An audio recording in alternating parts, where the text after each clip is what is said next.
Attends juste que votre camarade ait fini d'écrire.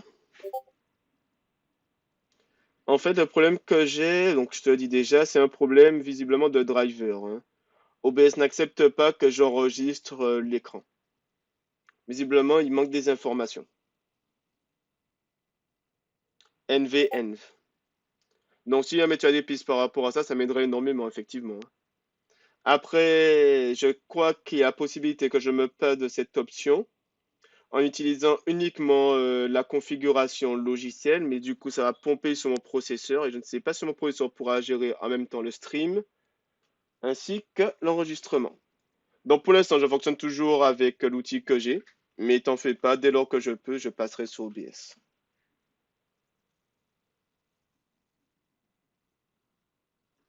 En tout cas, si jamais tu as des pistes hein, pour le NVENV, c'est ça, je crois, hein, ça m'intéresse énormément. Bon, maintenant, on va finir par ça. On va finir, où est-ce que c'était? Par la position automatique, d'accord? Position automatique des balises. Donc là, ce qu'on a vu, c'était la position manuelle, hein. Après, dites-vous que vous ne trouvez pas forcément ce terme quelque part, c'est juste moi qui l'ai inventé. Mais à côté, ce que je vais appeler la position automatique. Et pour celui-là, si vous voulez en savoir plus, vous pouvez toujours aller sur Open Classroom, d'accord? Parce que cette partie-là a été largement pompée, enfin largement pompée, largement résumée d'Open Classroom. Même si j'ai résumé l'ensemble. En fait, il faut savoir que la propriété display qui est là a également beaucoup de particularités, tout comme la propriété qu'on avait vue avant, position. Mais le truc, c'est que la propriété display, elle, a vraiment énormément de valeurs différentes. Et pour ne pas vous mentir, comme je voulais pas vous piéger par rapport à tout ça, j'ai simplement choisi, entre guillemets, un élément, enfin des... Comment ça s'appelle? J'ai simplement choisi une valeur particulière, hein. Mais sachez bien que si vous voulez apprendre des choses sur Display, en tout cas beaucoup plus de choses que ce que j'écris ici sur Display, soit vous allez sur Open Classroom, j'ai mis le petit lien là pour vous, ou soit vous allez, entre guillemets, sur quelque chose qui est beaucoup plus généraliste, mais bonne chance pour comprendre et bonne chance pour manipuler. Donc, on va repartir sur une page de base, hein, c'est-à-dire avec le index initial qu'on avait avant, et sur un style initial en gommant tout le reste. J'enlève lui, j'enlève lui, j'enlève lui, et j'enlève lui.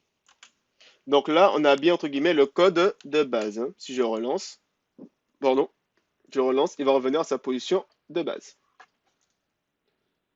Donc, il faut savoir que par défaut, la propriété display a, pour les balises de type bloc, une valeur bloc, pour les balises de type inline, une valeur inline, et pour les balises non visibles, une valeur non. Ici, selon vous, à quoi peut servir la valeur non? Mais en général, personne?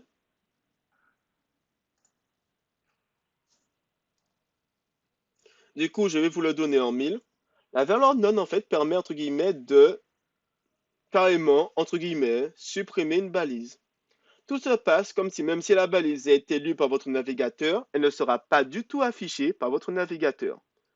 Et donc, ça peut être extrêmement utile si vous voulez, par exemple, avec du code de JavaScript, gommer de temps en temps des balises. Un exemple tout simple. Si je retourne tout en haut de mon document ici, hein, d'accord, je retourne tout en haut, voilà. La table des matières qui est là, on ne voit pas ce qu'il y a dedans.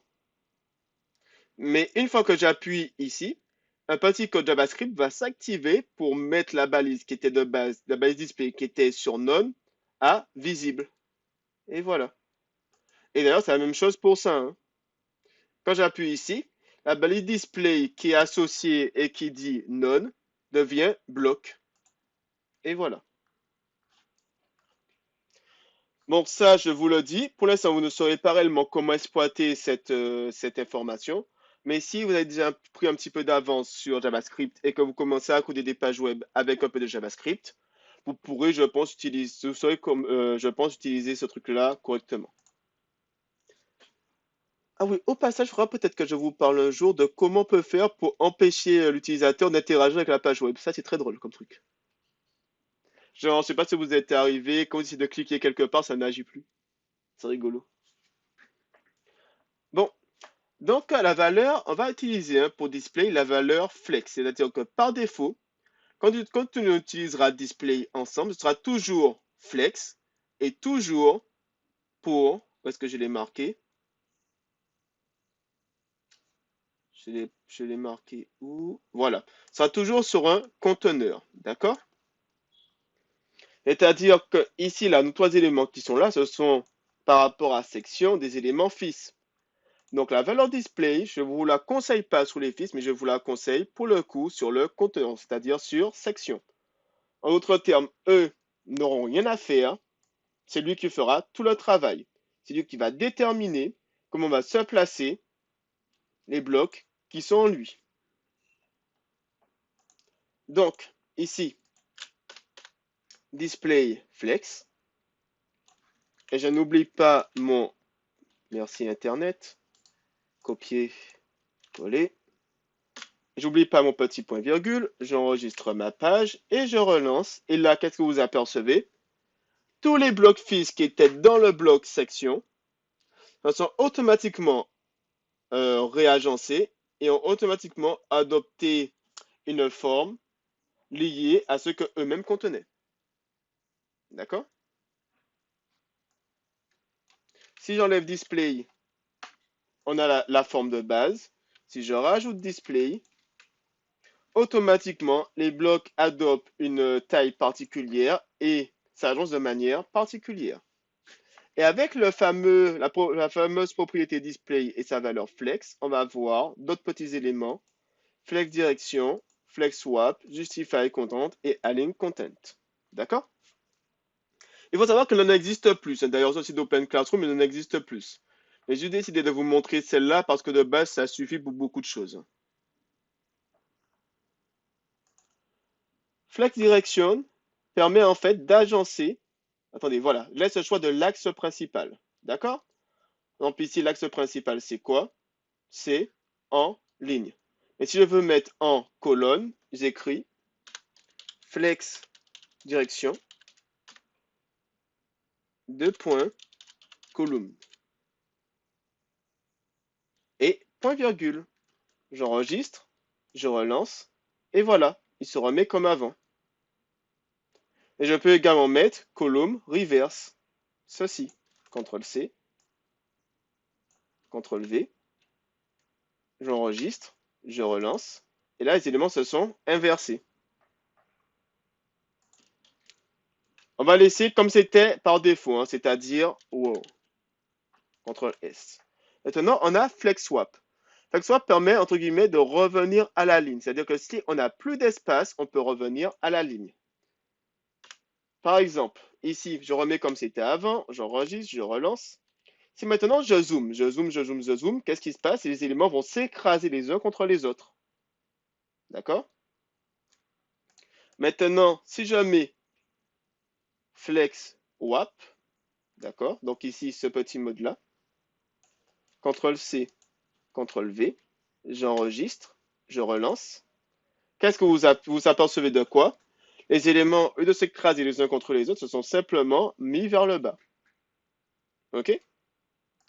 Pour Justify Content, vous avez, entre guillemets, les trois agencements qui sont là. Par exemple, si je prends Space Around, ici, CTRL S, et que je relance, voilà. Ah oui, je dézoome, voilà. J'ai gommé la propriété précédente, mais sachez bien qu'elle est utilisable avec celle-ci, hein, d'accord? C'est juste qu'elle ne m'intéressait pas ici. Mais si vous voulez mettre la propriété FlexSwap avec Justify Content, il n'y a aucun problème. Et en fait, on a Align Item, d'accord? Align Item, c'est la même chose que Justify Content, sauf que de le faire sur l'axe de base, c'est-à-dire ici la ligne, vu qu'ici on a bien défini la ligne, lui, il va faire la gestion sur l'alignement secondaire. C'est-à-dire ici, du coup, les colonnes. Et voilà, voilà. Donc ici, vos éléments sont positionnés automatiquement, alors que la dernière fois, on devait obligatoirement tout faire à la main. Et au passage, si j'agrandis, je me suis trompé de fenêtre, Si j'arrondis cette fenêtre ou si je la réduis, les éléments vont rester au même endroit. D'accord? Voilà, voilà. Donc pour cette partie-là, j'ai terminé.